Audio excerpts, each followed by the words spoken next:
Ow! Well, this is quite a game, actually.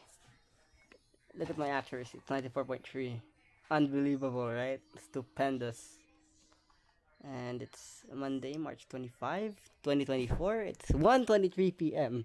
And if you're wondering on why am I at home when it's school days, it's because today is the first day of the examinations in our school, and I am scheduled in the morning from 7 to 12 or 11, and that's why I can record this game. And this game was played yesterday. I have 3 games here, and I will record them to analyze it, and it will be uh, like three game special. Those 3 games that we'll be playing. And so we're gonna look at this. This is a really great game, and I'll tell you the basics of the game and the analysis of it, my thoughts. Because really, even I'm crazy about this game. So e4, c5, knight f3, knight c6, d4, open Sicilian. Of course, in my games I always play c takes d4, knight takes d4, and now e5. I think you know where this is going if you watched my past games. Knight b5. This is the Sicilian Speshnikov, Kalashnikov, and d6. Knight 1 c3, a6 is all theory by the way. Knight e3, b5, and knight d5. Here I played normal moves. Knight f6, knight bishop d5, bishop e7, bishop takes f6, bishop takes f6, and c3. Castles kingside, and knight c2. This is the end of the book move.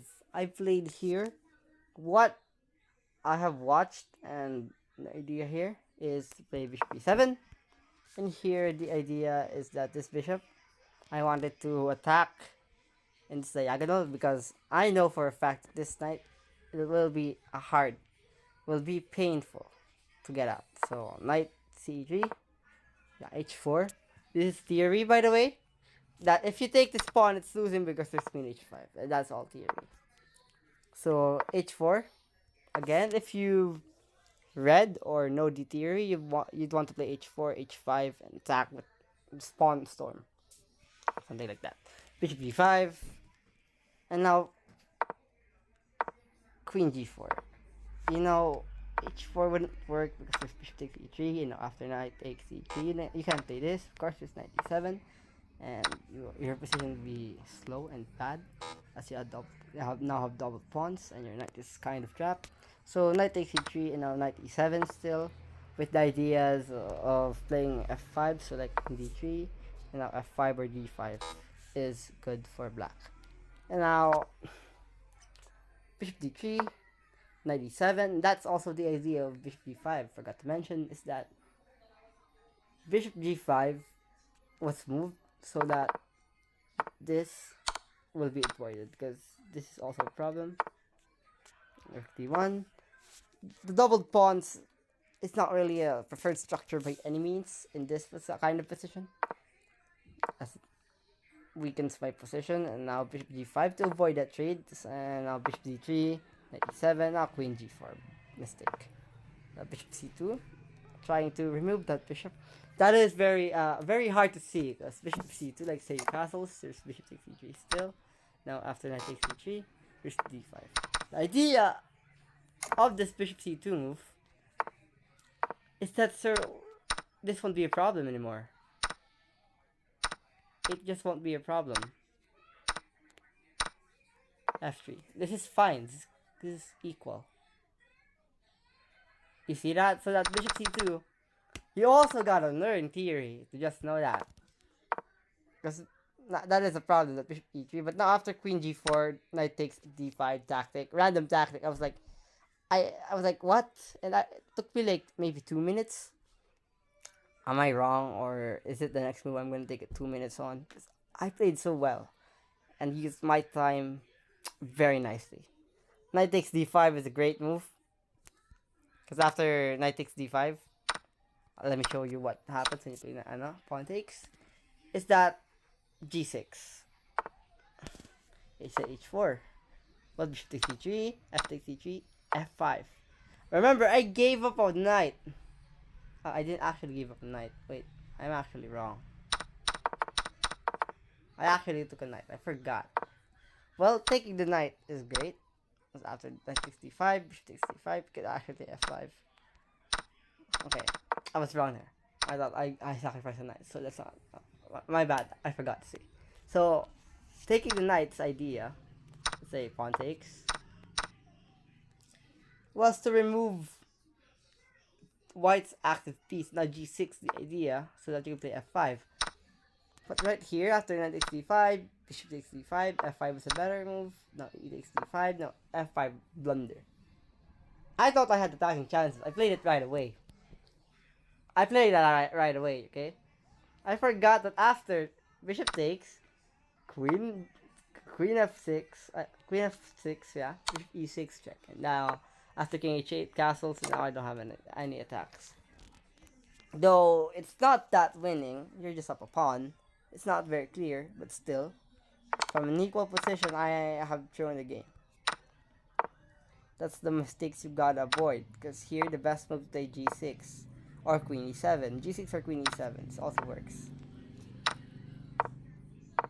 So blundered, but I don't know why won't you take that? Because queen h5 is definitely a miss in my books, because e4 is just, it's just out there. You just, e4, the move screams e4. Just play e4. And as you notice, if we go to an endgame right now, say remove the rooks, queens, kings, no, the rooks and queens, not the kings, you would notice that white's bishop is utterly dominated.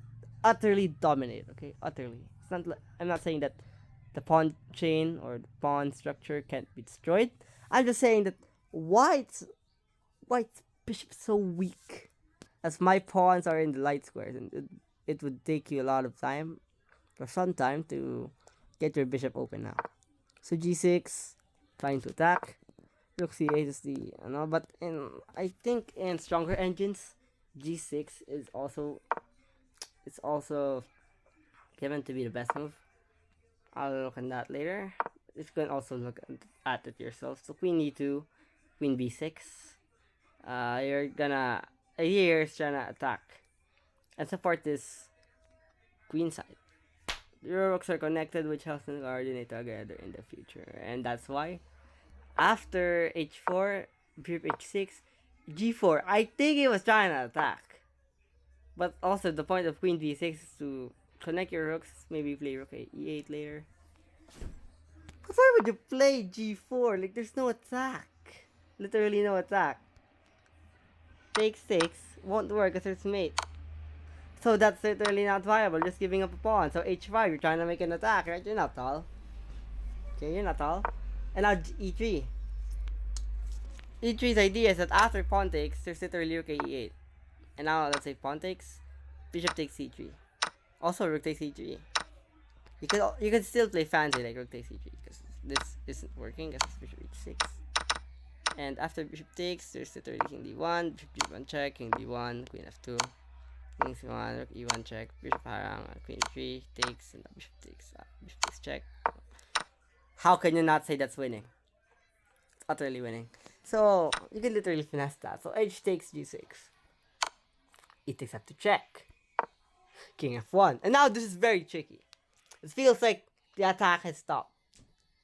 Your bishop is attacked. You're like in trouble. So you try to attack. You don't stop the attack. You don't postpone it. You try to attack. You attack still. Rook e8. Great move. Why? Because of course, what's more important than the bishop? The queen. Now this is worthless because after g takes h7, it would look like white's winning because the pawn can't be eaten because it's protected by the bishop. But king h8. And now tell me where you're gonna check. All the checking squares is blocked. And let's say you play queen d2. It's literally mate. This is bishop takes c2. Literally, no square is safe. Queen takes g4, rook e1. King G2. You're not gonna take this because it's gonna be mate. It's literally gonna be mate. If you don't need it, so bang, it's mate. It's gonna be mate. Let me show it to you actually. Queen H1. It's gonna be mate. And if you try to take it the other way, so here, it's still mate. That's there's mate here. Really hard to find King G2 in this position. Queen E3, and that position is gonna be fine for black still. Amidst all that chaos. Now Queen D3. Trying to, I think, attack. I was like skeptical about this move. Are you trying to check after G takes H7? There's gonna be Queen D4.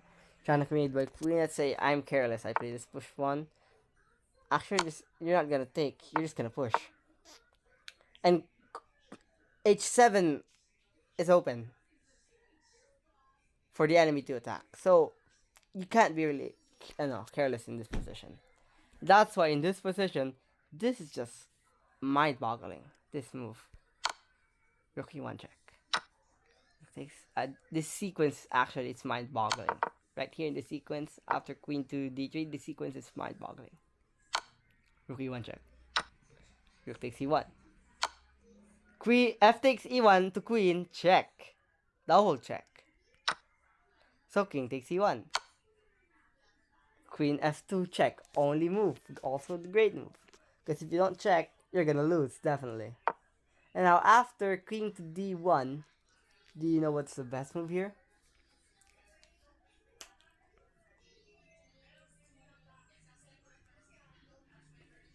The best move in this position is to play the sound G3. Ignoring the threat on your bishop, ignoring the pawn on G6, and just pushing your pawn. Quiet. G7, Rook F5. Blocking the attack on that pawn. Again, the rook ain't free because after Queen takes F5, for example, there's gonna be Queen D2 mate. So you're just getting blocked entirely, and your king can't even move to a safer square. So bishop rook takes H6. Now after rook takes H6, G2, and the game ended. The game ended. I can't tell you something much more beautiful than a brilliant move that does not connect to anything but just pushes your pawn. G3. And the best continuation in this position is G7, Rook F5, Queen to E2, Queen takes E2, King takes E2, Rook to F2, King to D3, Rook to D2, King to E4, Rook takes C4, and now you can take this bishop still because there's G2 and you can't stop it. You can't stop it, okay? Best move is to play Rook to H2, and now after Queen takes, now Queen to G6, and it's literally winning. Isn't that crazy? That's literally the best move in this position. Is to get queenless. That's why you gotta look at your openings, read books of chess, and know your theory. And this is Drei. Drei does analysis from Drei does analysis, and I will see you next time in the next video. Ciao.